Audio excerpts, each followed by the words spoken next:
You're listening to this right now, and you're one of those people that is still in so much pain. You don't know what's going on. You feel like every single thing you put in your mouth creates havoc. I have been there. I have been there. And I'm telling you that we can help you not just learn to get by, but we can help you learn to thrive.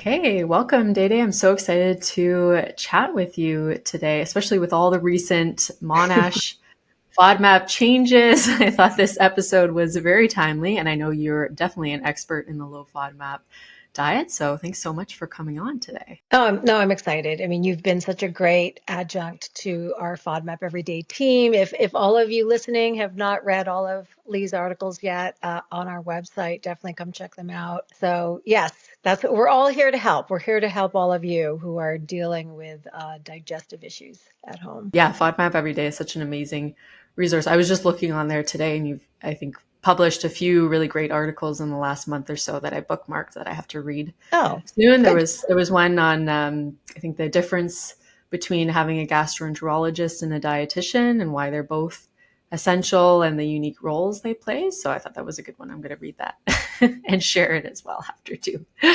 So yeah, just to get started, why don't you tell us a bit more about FODMAP Everyday and really how things started and how long you've been around for? Yeah, so my initial career was in recipe development. So I'm a professional recipe developer, and I had been publishing cookbooks. I had published about 16 books under my name.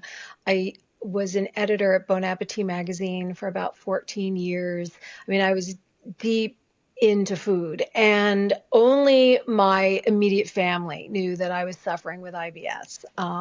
Professionally, my cohorts didn't know.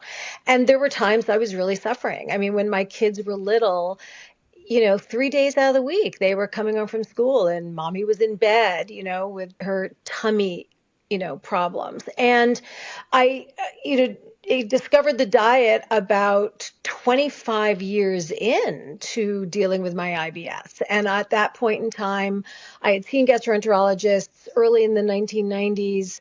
He suggested try going dairy free, try going gluten free. And I did. And I had some measure of relief, but certainly not complete. And I was still getting bamboozled with, horrible IBS flare-ups.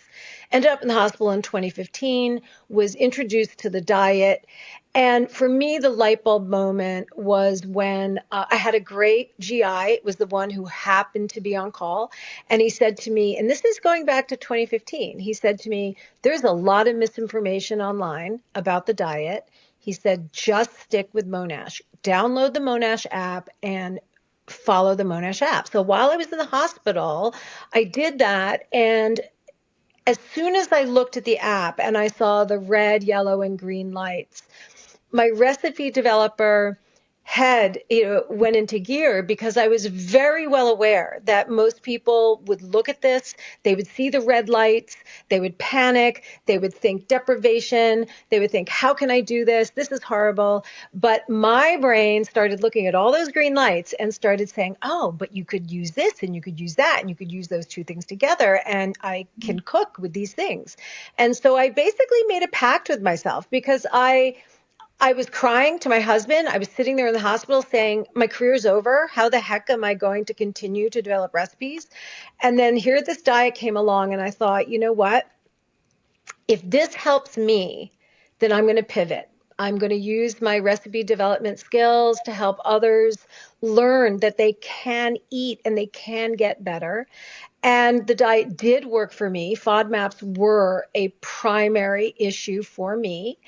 And that's how I launched FODMAP Everyday. The idea of the branding for FODMAP Everyday came up because I thought to myself, okay, you're told to follow this diet. A lot of people live in families, even if there's only one other person, or maybe you're a family with several other people who are not following the diet. So how are you going to do this on an everyday basis? How are you going to eat breakfast? How are you going to make lunch and get out the door? How are you going to make dinner for more than one person where you can all eat delicious food, but the person following the diet can still adhere to the diet?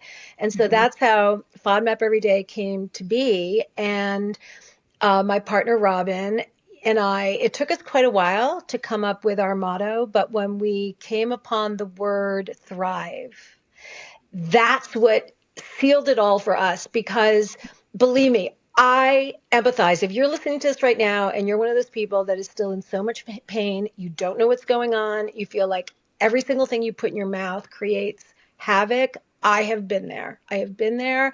And I'm telling you that we can help you not just learn to get by, but we can help you learn to thrive on the diet. We will help you have a positive relationship with food. And that's where dietitians come in. It's so important.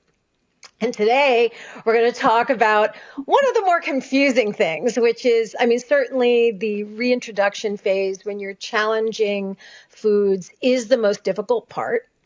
And when the gauges, when the barometers change, that adds a whole layer of complexity. Oh, I don't think I've heard that full background story yet. So that's interesting to know. But you really took something that was a big challenge and a roadblock for you and turned it into, a very successful resource and business, which I think a lot of good businesses start that way. You That's realize right. We're passionate that there's something that's missing for people, and you create that resource, and you've helped so many people. Can I ask, how many years ago was that FODMAP Everyday launched? Well, 2015 is when I discovered the diet. By the time we launched FODMAP Everyday, it's this November, October, November, it's going to be 9 years. 9 years. 9 years, full-time educating about the diet. And it's been fantastic. We love hearing from people, and that's it, right? One at a time, just changing people's lives and helping people get better. Yeah, for sure. Awesome. And can I ask, how did you and Robin meet? How did you? Oh, this is our third business. Robin and I met. Robin and I met in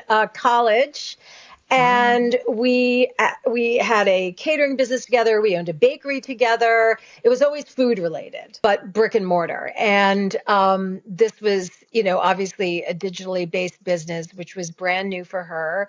And yeah, we love working together. Robin doesn't have IBS. She always says, she goes, I'm lucky. I don't have IBS, but she manages our business, and we do all of the, important business decisions together. And we've always, and also, I mean, just in terms of women and businesses, like we've always run our business 50-50. Everything's 50-50. Like we totally respect that what I do and what she does, equally important. None of this would happen if it weren't for the other. And we work really well together. So it's been quite enjoyable. Yeah. And it's, you've grown into, I think, one of the top low FODMAP diet resources. We've worked very hard. Yeah. Awesome. So for those listening, I'm assuming there's going to be a lot of listeners that are currently following the low FODMAP diet or low FODMAP curious, let's say. But just to set the stage for those who maybe need a refresher on what the low FODMAP diet is, FODMAPs is an acronym, stands for fermentable oligosaccharides, disaccharides, monosaccharides, and polyols. Essentially, they are a group of fermentable carbohydrates that when they enter our large bowel, they get fermented, broken down by our gut bacteria and different microbes. And in that process, there is gas production, which in the normal healthy population does not cause any issues. But for those with IBS who often have visceral hypersensitivity, more sensitive nerves in the gut, it can cause higher sensations of pain and discomfort and symptoms like bloating, cramping, even loose stool, diarrhea, and gas. So the low FODMAP diet is a process. It's not a long-term diet that is meant to really help you understand which FODMAPs may be triggers for you through phase 1, which is the elimination diet, where we follow low FODMAP servings of foods.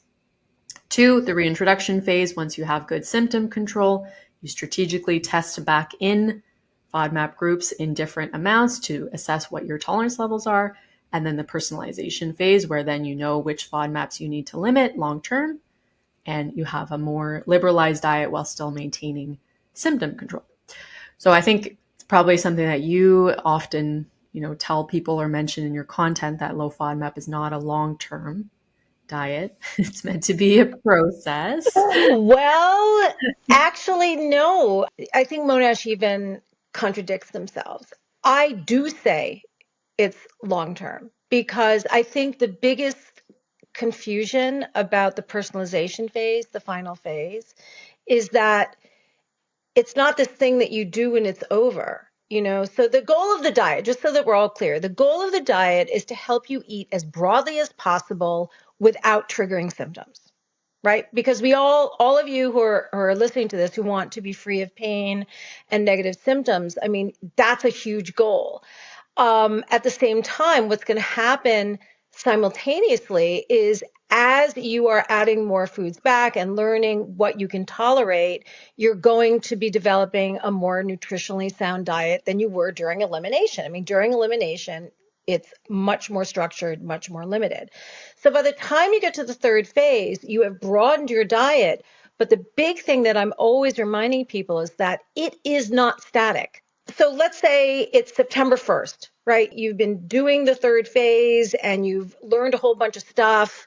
And you're like, now I know I can have a scoop of ice cream every once in a while, but I can't have ice cream every day. Like whatever it is that you've learned, well, that's what you know on September 1st. In December, your microbiome is not static. Your digestive tract is not static. The FODMAP content of food, and that's what we're going to get into, is not static.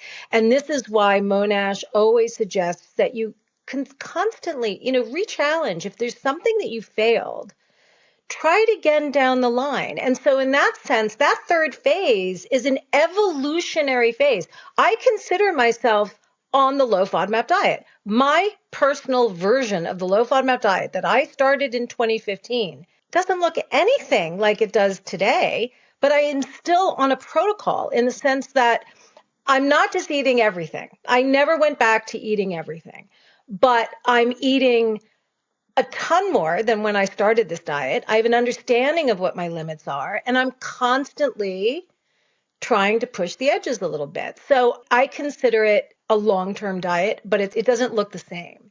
It's not static. Yeah, so I should clarify. So the elimination phase, where you're Absolutely. only eating green servings of foods, which we will define what that means, is not long-term. That's meant to be short-term, but your personalized version of it, where you have or should have a more flexible version of the elimination phase, where there's foods that you eat in higher quantities, that is long-term. And it can change over time. And, we're going to talk about that middle phase, that reintroduction phase. So, let's talk a little bit about the transition. So people come to the phase one, the elimination phase. And if FODMAPs are their issue and they start eating lower FODMAP, and it's not zero FODMAP, it's not no FODMAP, it's greatly lowered, reduced FODMAPs. If FODMAPs are their problem, they're going to find some relief pretty quickly. And what happens to a great majority of people that we speak with is that they start feeling better and they go, I don't want to move on from here. This is the first time that I have some bowel control. This is the first time that I'm not looking like I'm 8 months pregnant and can't wear pants, and that's, the improvement can be so powerful that we understand why you might not want to rock the boat, right? But you as a dietitian and me as a FODMAP educator, we understand that it's vital for your microbiome, for your general nutritional health, and psychologically too, right? You want to broaden your diet as much as possible for your mental health and your physical health. And that is what that second phase is all about. That is what the reintroduction phase is all about, is really investigating your unique relationship to FODMAPs. And that's the other thing, right, Lee, that we talk about a lot. You're on social media. I'm on social media. Certainly, there are aspects to social media that are helpful, but there are some aspects that are really not helpful. And one of the things that's not helpful is, let's say you're at that point where you've calmed your symptoms and you're supposed to start reintroduction. And the idea of testing onion has you in a tizzy. Like you're afraid. You don't want to throw off your bowels. You don't want to be in pain. So you go on social media and you say, how did you guys do? How did you do with your onion reintroduction? And people start saying things. Onions are the devil. Like people literally say that, right? Onions are evil. I will never be able to eat onions again. Okay, so those people may believe those things, right? But the point is that those things may not be true for you. And just reading those things on a subconscious level, you're taking that in. You're onions are bad. Onions are bad. This is the opposite of where we want to be, right? We want to be methodical with ourselves and understand that our own digestive tract is not like that person, or that person on Reddit or Facebook or TikTok. And that we need to pay attention to our experience with these foods, because I use oat as a granular example. So for instance, when I was doing my reintroduction and all of my challenges, if you look at the Monash app and you see that it'll say, like in theory, you should be able to eat about 40 grams of rolled oats.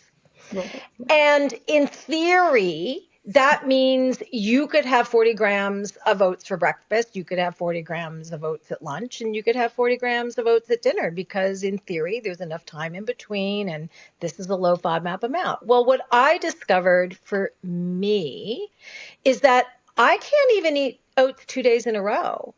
I can eat them every once in a while, but not even 2 days in a row. Now, the app doesn't tell me that. Someone on social media can't tell me that. They can tell me what their experience was. But I had to go through the challenges myself for my body to understand what my limit is. And so if I'm, going out with someone for brunch and there's like some sort of amazing oat pancakes or some, maple oat granola that looks incredible, I know that I can have it. And then just the next day, I'm not having oatmeal. I'm not having an oat protein bar. I think this is the joy. This is the fascination of the reintroduction phase. You're going to be able to learn what you can eat. And that is a very powerful thing. Definitely, yeah. Even going back to your point about the onion and posting about it, I think I've seen that in some of the low FODMAP Facebook groups. And I always get a little bit of stress for the person, but it speaks to like the psychobiological nature of IBS. Like we know there's the gut brain component, and a lot of times in IBS, people will actually create or develop some anxiety before eating a food, and that can actually trigger symptoms rather than the food alone. So it actually may be working against you to kind of reach out and look at all these threads online and even psych yourself out more before doing a reintroduction, because it actually may contribute to a worsened response. And I think, there's always that connection between what we're telling ourselves and our mindset and how our body actually feels. If we always tell ourselves everything hurts, we're in pain, this hurts so much, it actually, we've seen studies that it can make the pain worse versus, speaking to ourselves more gently and not using such inflammatory words, which we talked about. We did that recording on visceral hypersensitivity. Right. I have it linked in episode 2, so people can go back if they want to learn a little bit more about Absolutely. That too. Yeah. Going back a little bit, backtracking to the elimination phase. So what I tend to see a lot with new clients who have been on low FODMAP, elimination, so not personalized, but elimination for years, some of them 10 years. Wow. I often like to dig a little bit deeper and say, how are you following the low FODMAP diet? What do you use to find your servings? And, probably about 50-60% of the time they'll say, well, I just Google something, or my GI gave me a list 10 years ago, and I'll look at that, and I'll look on websites or Reddit threads or whatever. So I often have to tell them, well, based on what we know and who developed the diet, so Monash University developed the low FODMAP diet, you'll want to use the Monash FODMAP app because they'll have the most up-to-date serving sizes. And then I'll also mention FODMAP Friendly. I don't know about you, but personally, I tend to default towards Monash if they don't agree, but you can use both for reference. But yeah, would you, based on your knowledge and thoughts, what would you say about sort of using that as your first guide? It's interesting. I think it's easier to default to Monash for a variety of reasons, but I think just as you said, their researchers developed the diet, and so that's where people sort of, they get stuck.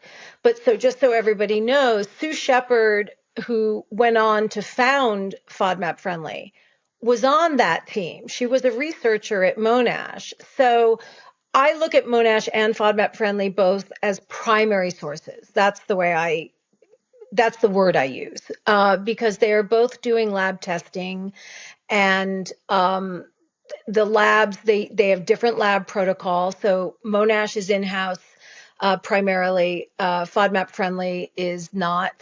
Certain scientific approaches would tell you that having the third party testing is more appropriate. In social media, a lot of people really like FODMAP Friendly because they will give you the maximum amount of a serving, of a low FODMAP serving. And Monash does not always do that. So we use both. And I think this is a good segue because they can differ, right? So just so everyone's clear, what this means is you can look up a food, right? Green grapes. I'm just pulling, I can't think exactly right now of one that I know for a fact is different, but I'm pretty sure green grapes are. So just take a food, any food, and you can look them up in both of the apps, and they might say different things. Now, most people default to thinking, well, one must be right and one must be wrong. And this has to be dispelled. That is wrong. That's not true. What the apps are showing you, whether you're looking at Monash or whether you're looking at FODMAP Friendly, and we're only going to talk about those two, those entries are telling you what that batch of food showed for FODMAP content in lab testing. The lab testing was accurate. Whatever that number is, it was real, but it was real for what was tested. Now, they didn't just test one grape. No one's just testing one grape, and no one's just testing a bunch of grapes from one supermarket. What they do is they will go out and they will buy several batches of grapes from several different supermarkets. They'll bring them back. All of this is combined, so it's really a mean. But that said, for instance, tomatoes and grapes, this is like a huge segue into what we're really getting to talk about here. Anybody want to guess how many varieties of grapes there are in the world, or how many varieties of tomatoes there are in the world? For each of those, it's over 10,000. 10,000 different kinds of grapes, 10,000 different kinds of tomatoes. So even if, let's say it's August, let's say right now Monash is saying, we're going to do a retest of grapes. They're going to go out into their markets. They're going to buy several different batches of grapes from several different places. But guess what? The only grapes that they're buying are the ones that are available right now, this particular season, that come from, certain farms that are selling to the certain stores that they're getting the grapes from. When you think about it logically, do you think that is even possible that could be representative of 10,000 different kinds of grapes, all grown in different microclimates, all harvested at different levels of ripeness, all stored in different ways? How long have those grapes been sitting on that shelf? No, the answer is no. So the variability in raw produce, in vegetables and fruits in particular, and grains, is expected to change, is expected to be different. And so my belief is that when Monash developed the diet, they had no idea that variability was going to be what it ended up being and showing them. And the biggest downside to both of the apps is they can only show you one data set at a time. And so they default to the most current. That doesn't mean that, so let's say on September 1st, the old green grape data point goes away and the new one comes in. Doesn't mean that the old one was wrong. Doesn't mean that the new one is better. Again, they're just representing what was tested at a snapshot in time, and it is literally impossible for the grapes that you have at home to be the same as the ones that were lab tested. Mm-hmm. So, the apps are meant to be used as guides. They are not black and white. They are not absolutes. Monash has said this themselves, but people look at that and they go 46 grams of whatever, of XYZ. They think that means it's black and white. It's not.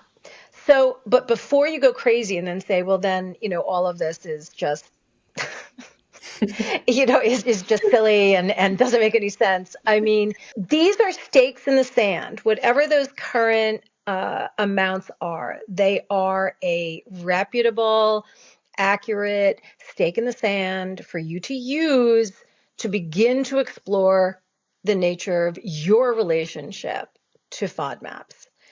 That, we have to start somewhere, right? So they're giving us a fantastic guide, but this is how, especially with fructans, I think, they've now expanded. So we've always had fructans are statistically the FODMAP that gives people the most problems. So, not only that, but unfortunately, since garlic and onion contain fructans and garlic and onion are in so many foods, garlic and onion are a huge thing. So, whether we're cooking, like you read a recipe and it's like, it starts with sauteing an onion or sauteing, a garlic clove, or you look at a restaurant menu or you look at a packaged food, there's garlic and onion everywhere, right? So garlic and onion is like a really they're hot button topics, right? So we've always had separate challenges for garlic and for onion, and some people tolerate one and not the other. And just looking at that, you say, well, wait a minute. If I'm intolerant to fructans, why am I okay with a little bit of garlic, but I'm not okay with like any onion whatsoever? It took me about 2 years into the diet, and this is me full time studying the diet. So my 2 years could be like your 4 years. I don't know, 5 years. It took me a solid 2 years before I got to the point where I realized, you know what? It's actually more helpful to not try to stress and figure out every single nuance on this diet to the point where it makes sense, because a lot of it doesn't make sense in to like a non-scientific brain, which most of us, right, who are sitting home with IBS, we're not lab scientists. So as soon as you can just accept that and just sort of go, hey, I guess I'm lucky. I can eat a little garlic, but I can't eat onion. Don't really know why, but that's the way it is. But what I was getting at is there's always been the separate challenges for garlic and onion, and then there's been a separate challenge for fructans in grains and fructans in vegetables. And so there were those 4 fructan challenges. And the reason was because Monash did see that people could sometimes tolerate fructans in one way and not another. In their most recent update, they've suggested that people test bread separately. And I think that this was really smart. So their idea was, don't use wheat bread as a test for wheat, because sandwich breads they vary like way too much. So unless we really know specifically what bread they were suggesting and, you're eating the same thing, we don't know. So they're saying, for wheat, use pure wheat, like use couscous, which by the way, folks, is not a grain. It's like little tiny pieces they're like little balls of wheat. It's pretty much just wheat. So you could use couscous for a wheat test. But then if you're a sandwich person, if you're a toast person, if you want to know whether you can have a slice of toast in the morning with your eggs or whether you can have a sandwich, then use your favorite wheat-based sandwich bread as an additional test. That's going to give you a more accurate representation for you personally, whether wheat in general works, whether your sandwich bread works. Maybe one does, one doesn't. So, breaking it down a little bit, I think that of their current, their most recent suggestions, I really appreciated that. Yeah, because currently, what are the test foods for fructan grains? I think I'm just looking at the Monash app, but I believe Yeah, there's no, I have it couscous, right here. So wheat for pasta, and grains, what's the other one? right, wheat couscous, puff pastry, and wheat pasta.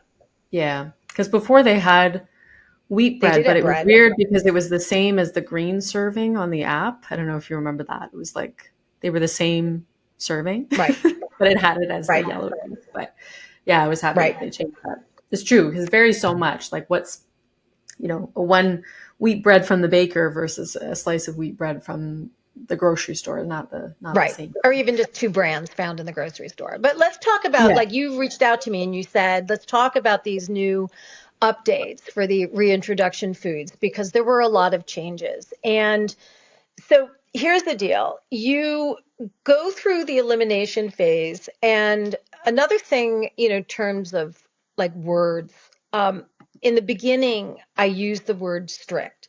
And I got rid of that word years ago. And I still see this a lot on social media. People are trying to do this themselves and they'll say, I don't understand what's going on. I started the diet myself. I've been so strict and I'm still experiencing, this or that. So, as a dietitian that following the low FODMAP elimination phase strictly is not even appropriate for everybody. So I've changed the word. I now say structured. However, it needs to be for you. It needs to be structured. We need to be structured and methodical. But strict may not be the key, right? If you have a history of eating disorders, if you have several other concurrent medical conditions that require certain medication or other kinds of restrictive diet overlays, you're diabetic, there's so many things that can complicate um, just doing the elimination diet itself. So you have to have a structured approach, but strict may not be right for you. And the other thing that people need to know is, you hear percentages bandied about, right? You say, oh, about 75% of people will feel better following the low FODMAP diet. Well, first of all, that's if you're undertaking it with a trained registered dietitian or the equivalent in your country. And people do not understand that. And I think the biggest hole that we have in this whole process is with the GIs not giving people that information, right? Because well over 90% of what we hear is people say, I saw my GI, I got a diagnosis, they want me to try the low FODMAP diet. Where was the mention of the dietitian? There wasn't one. And now this person is out on their own. And the diet is very nuanced and it's very complex. And dietitians are going to be able to help you navigate it. Listen, it's right. It's never a straight line. Like for anybody, there are twists and turns because it is complicated. But the most direct route to getting to a symptom-free place is working with a registered dietitian. And I know people say they can't afford one. And I'm telling you that if you engage with a dietitian from the beginning, you are not only going to save money because you're going to save money not buying foods that are not appropriate for you, not buying supplements that are not appropriate for you, not spending money on home intolerance tests, which are garbage, all those things. Plus, you're not only going to get to a symptom-free place more quickly and more economically, but psychologically, you dietitians, I think you're the unsung rock stars. You guys are going to make sure that people maintain or maybe finally attain a healthy relationship with food. And this is huge. This is huge because we see people all the time who, like we said, they don't even want to go into the reintroduction phase because they're too afraid and they think that's okay, and it's not okay. Or we find people doing the reintroduction phase, but they're not really doing it right for themselves. And so they're either getting no positive outcomes and then they just want to give up, or they're getting results that don't make sense to them. And they're not dietitians. They don't know how to make heads or tails out of what they're seeing. So, working with a dietitian is not to be underestimated. But we need to get back to the whole reintroduction thing. So, you're going through the elimination phase, and hopefully you're working with a dietitian, and hopefully you've gotten to a point, maybe it's about, a month into it, and your symptoms have calmed. Your whole body, your whole system is calmed down to the point where you can start doing some food challenges and start really collecting that data that's going to tell you, can you have a scoop of ice cream, every once in a while? Can you have oatmeal every once in a while, or, whatever it is. And so Monash is constantly, a few times a year, well, several times a year now. I don't know if they're doing it strictly quarterly. It feels like it's about quarterly. They're updating foods on the app. And so we're assuming that all of you have the Monash app. You should. It's my opinion that you can't follow the diet without it, whether you're working with a dietitian or not. And so there's a little section on the app that says new foods, that says updates. And you can go right to that section and see things that have either been retested or foods that have been added for the first time. So the confusion comes when a food that was tested before is tested again, and sometimes the FODMAP content is wildly and widely different. Sometimes the current test is showing higher FODMAP content, and sometimes, like blueberries, it's showing lower FODMAP content. And then the most crazy making of all is when a food is tested and a completely different FODMAP or group of FODMAPs is showing in that food. And the lay person at home is going, what the, especially when the FODMAPs change. I think one of the most incredible things that I learned, and thankfully I learned it really early on, was that cold storage can actually encourage the development of fructans. So you can have a food that did not have fructans before, and it can go into cold storage. And believe me, unless you're growing your own produce or you're buying from the farmer's market, but your produce has been in cold storage. And these foods go into cold storage, and it's actually like a survival mechanism. The food is trying to preserve itself, and fructans can develop where they weren't before.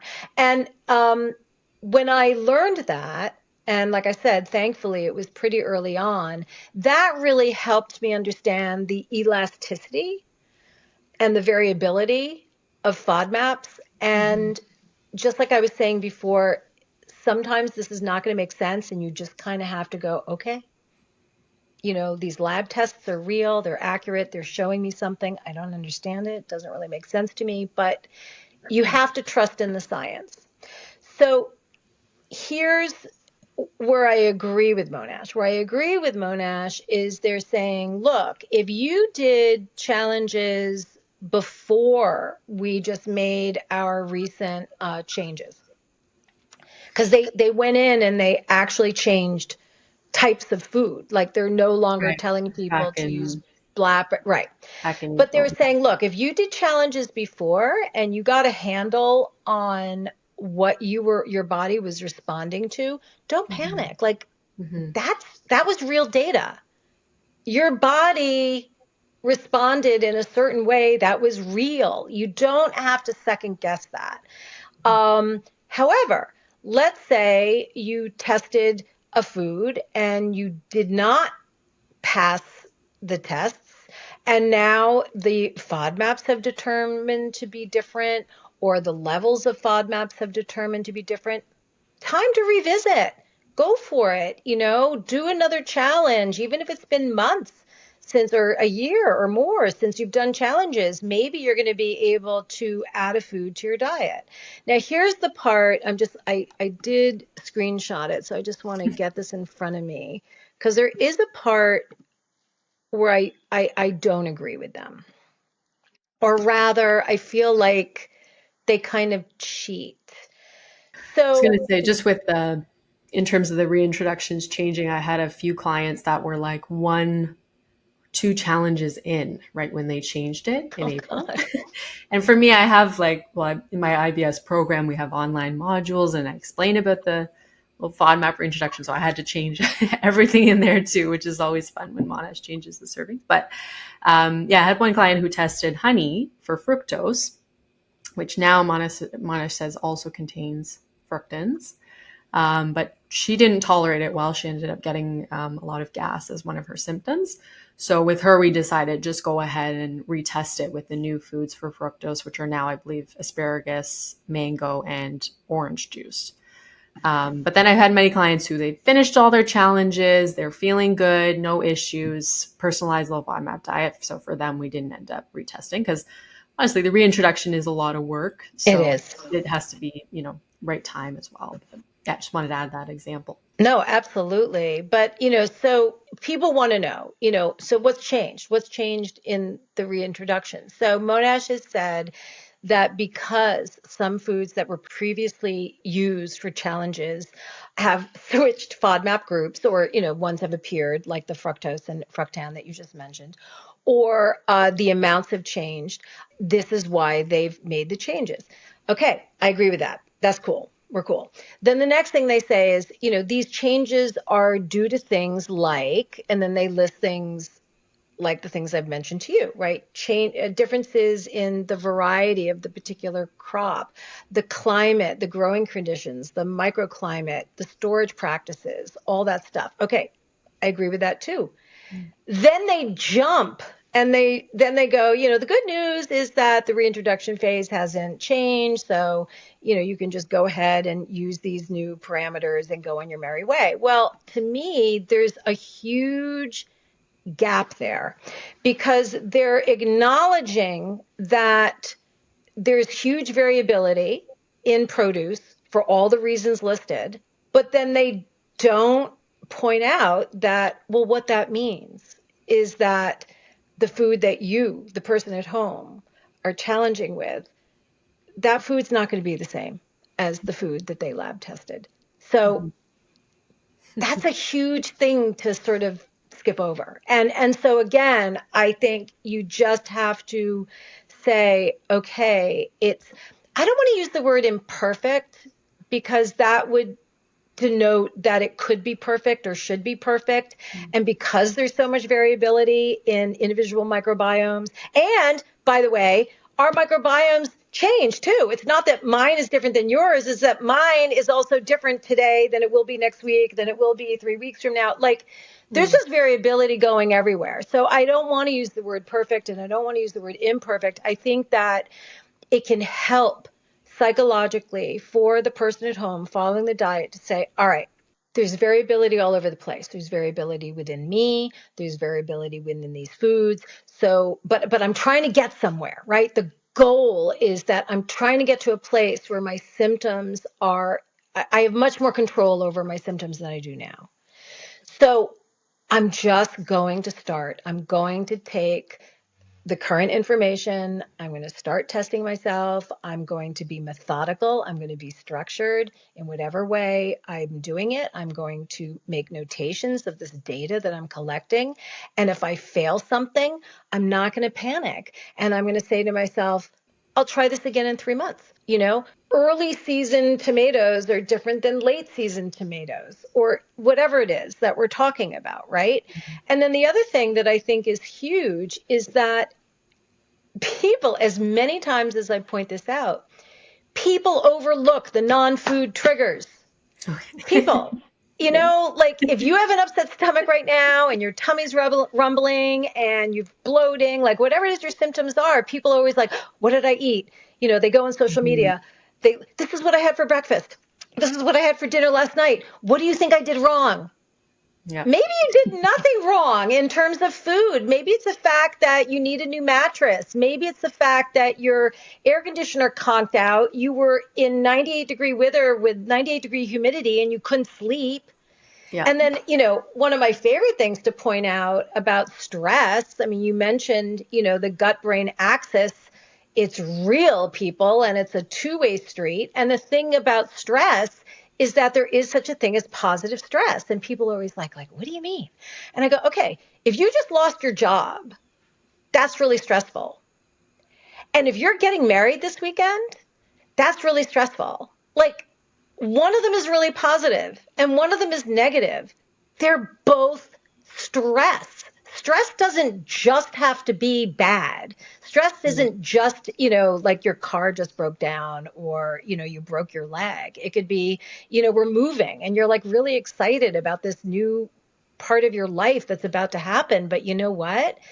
It's incredibly stressful. Yeah, I think to that point, it's more even just how you perceive the stress. Like someone can be stressed about giving a presentation, but if you flip that and you say, I'm going to use this for excitement and to energize myself, that may put your body in a better state than, being in anxiety. So stress is a whole nother thing. For those interested in that, the book Upside of Stress by Kelly McGonigal is excellent. She talks about how we respond to different stressors differently and how it actually impacts our body. And not all stress is bad stress, like you said, and some stress. Oh, I will definitely check that out. I hadn't heard of that. Yeah. And, I just want to go back to what you were saying about honey. The other thing about the app that I find so helpful, and again, this might be frustrating for people, but if you look up honey right now on the Monash app, there are 3 entries. And the low FODMAP amounts range from 1 gram to 3 grams to 5 grams.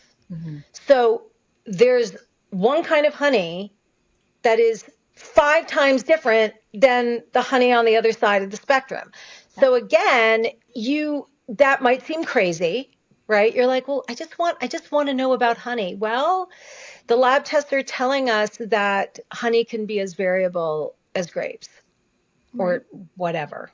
So I think that, knowing that there's light at the end of the tunnel, and I think that, if social media can help in one way, I think it's with actually on Reddit, 2 weeks ago or 3 weeks ago, it was a Monday morning, and I had a great weekend. I had had the opportunity to eat a whole bunch of really great food, and I had my FODZyme. I knew I was going to be eating out, and I made a post, and I had pictures, and it's like, here's some of the stuff I ate this weekend, and I did really well, and, I used FODZyme to help me.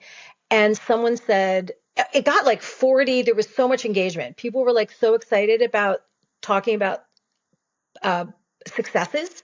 And someone said, oh my God, we should do this every week. And so now every Monday, I've been starting out in the Reddit FODMAP community by posting a positivity post. And I think that is just as important to see, as asking the questions about, how badly did onion kill you? I mean, it's like, there are successes, and knowing that there's light at the end of the tunnel, that you can see people who have figured out a way to navigate this is really powerful. And the stories are there. Definitely. Yeah. And to all that, because as we've talked about, like the low FODMAP diet, there's so much variability, nuance. I'm sure a lot of people listening are like, what the heck? Like, it seems like it's more work than it's worth. But to that, I always just say, like, IBS in itself is complex. And what's contributing to your visceral hypersensitivity could be a lot of things: your microbiome, your intestinal barrier health, your nervous system health, even past trauma, all of these things.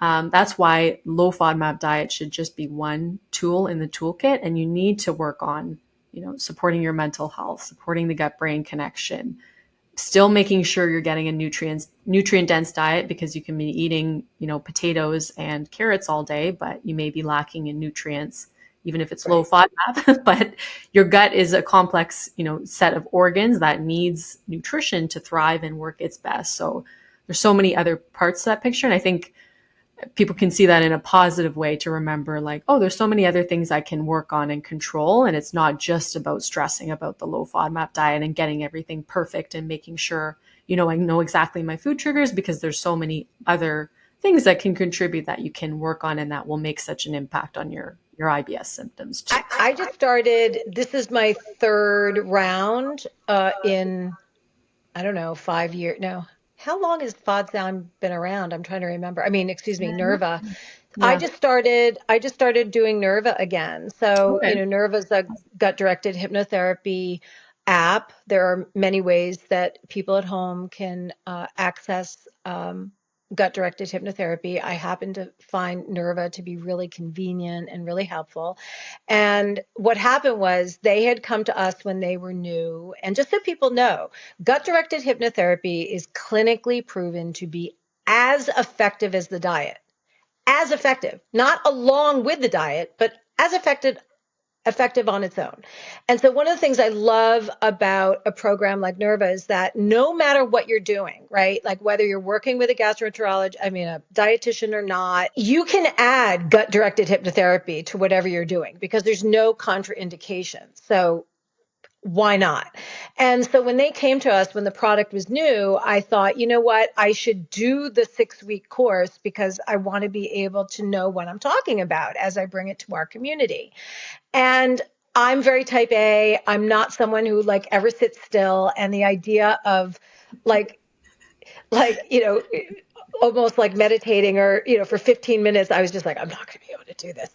And then after 2 sessions, I was so hooked. It's so relaxing. It's so fantastic. So I did it for the 6 weeks way back when. I think it's fantastic. And I've used it as maintenance every now and then. Mm-hmm. And right now, between now and the end of November, I've got a lot going on in my life. There's just a lot. And some of it's positive stress, but it's stress.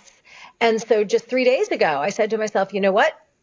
I'm going to go back in. I'm going to go back in and start doing Nerva again. And so like you said, your toolbox. So Nerva's in my toolbox. FODZyme's in my toolbox. Mm-hmm. My knowledge of what I've gained over the years is in my toolbox. So for instance, I was somewhere 2 weeks ago and there was this amazing little town ice cream stand. Like they were known for their ice cream, really good ice cream. And so I always have my Lactaid with me. I have FODZyme with me all the time, but if it's just dairy, I've got my Lactaid. And, I maybe eat ice cream 4 times a year. I don't eat a lot of ice cream because I probably would eat it every day and then I'd be 500 pounds. But the point is that I knew I could have some because I had done the work. I understood my relationship to lactose. I knew that for me, having a nice big fat cup with sprinkles on it, along with my Lactaid was going to be fine. So, knowing, and, you could say, well, but you're using the Lactaid. And so it's not really like your tolerance or intolerance. But, we talk about the psychological aspect. I had a woman come to me years ago and she said, and it was about ice cream. And she said, my daughter's school, grade elementary level age child, they were having an ice cream social. And she said, knowing that she, the adult, the mom who had IBS, knowing that she could go and she could partake and she could have ice cream with all the kids and with all the other parents and not look like the odd woman out, right? Mm-hmm. Psychologically for her, that was huge. It was normalizing. And, this is why it is so important for us, for all of you to move beyond that stricter, more restrictive elimination phase. Because not only do you need the nutrition, the broadness of the nutrition that you're going to bring into your diet, but psychologically, this is going to help you.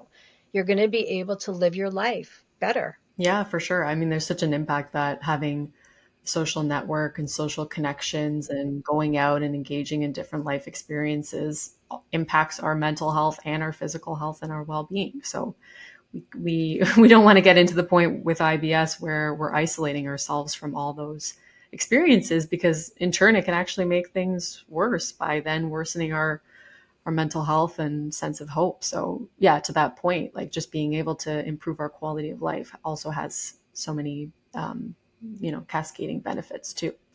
Yeah, this has been a great, lots of good points today, Dédé. I guess just in the aspect of time, to maybe wrap things up, was there anything, actually, no, you know what I wanted to ask you was, what's the biggest myth you would say when it comes to following the low FODMAP diet that you feel like you're always working to dispel or maybe change people's opinions on, whether it's on FODMAP every day or, engaging in the online groups that you're a part of? What would you say? I think that in people's frustration, they often, and because there's so much variability within the diet and so much nuance, some people are just like, this is BS. Like, this is, they're just like, pfft. And I think that I want people to know that there is hope. I want people to know that there is light at the end of the tunnel. Like, whatever you are experiencing right now, whether you're an IBS-C person, an IBS-D, you have mixed, whether bloating, like for me, my painful bloating, I mean, that was my major thing. Whether it's stress and anxiety around food, like wherever it is that you're coming from right now, I want you to know that you can get better, that you can move beyond where you are right now. And you need an accurate diagnosis, self-diagnosis. If so many people are still self-diagnosing, and that means you're starting on an incorrect footing, and everything from there on is throw it out. So you have to get an accurate diagnosis, and whatever it is that you have, that you're experiencing, with a registered dietitian, this is so huge. You can figure it out. They will help you figure it out. You can be pain-free, you can be symptom-free or largely, and I just want people to know that they can get there, that they can. And, resources like yours and us at FODMAP Everyday, that's why we're there for you. So I know how demoralizing it can feel when you feel like every single thing you put in your mouth is against you. And just know you're not alone. And there are resources to help. Yep, I've had many clients who have gotten better. I'm not sure if you guys share like stories on your website, but I've got a lot of client testimonials and stories that are proof that you can get better. It's just, having we should the right put something plan together for sure. Yeah, I think it would be very inspiring for people, again, looking at, more of the positive and the wins to help the mindset. So with all that, do you have anything else to add, or do you think No, I think, just it can, we're here to help you, and you can get better. Those are the big messages. And don't listen, Monash is going to make changes again after this. In fact, I promise you there are going to be changes. So, the whole thing is just to stay flexible and move forward and understand that your gut is unique. Your relationship to FODMAPs is unique. And the key is figuring out what works for you. Awesome. Well, for those listening, if anyone is interested, you can go back on episode 2 where we talk about visceral hypersensitivity, and then episode 5 on anxiety and IBS, which was a good discussion. So it's here on the podcast and also on YouTube and on FODMAP Everyday. You have it on YouTube as well. And then we've got a couple articles there. And be sure to check out FODMAP Everyday if you're not yet subscribed to their email newsletter. I think you guys send out emails maybe 2-3 times a week about... Yep, on the homepage. And then, we do have an article that discusses when FODMAP lab testing differs. And it's one of our most popular articles. So if you want to get sort of even deeper into it, that article can help you out. Awesome. Okay, I will link the website and I'll link that article in the show notes. Great. As well. Well, thank you so much, Dédé. Thank I think you. It's been a great conversation. For anyone listening, if you have any comments, questions, you can leave it in the show notes, and we will definitely look at those as well. All right. Bye.